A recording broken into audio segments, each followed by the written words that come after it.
Et tout de suite, donc, direction N'Djamena au Tchad. Alors que ça fait maintenant une semaine qu'ont lieu les premières arrestations liées à une tentative de déstabilisation. Sarah Sacco, vous êtes sur place pour RFI, vous êtes en direct.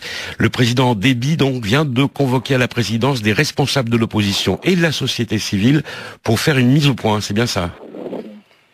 Oui, tout à fait. Au cours d'une allocution d'une quarantaine de minutes qui se tenait à la présidence sous une grande tente, le président Déby a tenu à mettre les choses au clair face à l'opposition et à la société civile qu'il avait convoquée donc en milieu de matinée.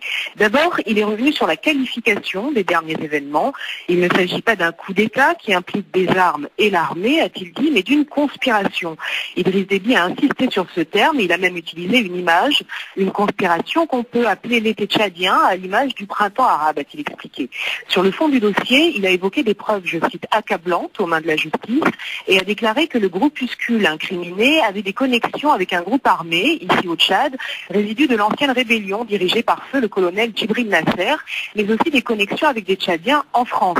Idriss Déby a d'ailleurs fait une longue diatribe contre ceux, a-t-il raillé, qui croient encore à une autre époque et imaginent pouvoir déstabiliser le pays depuis l'extérieur. Autre mise au point du président ce matin, il a mauvaise foi, je le cite, de ceux qui parlent d'une chasse aux opposants, des allégations qui visent selon lui à noircir l'image du Tchad à un moment où le pays a retrouvé sa stabilité et connaît des succès militaires en RCA et bien sûr au Normandie. Sarah Sacco en direct à N'Djamena.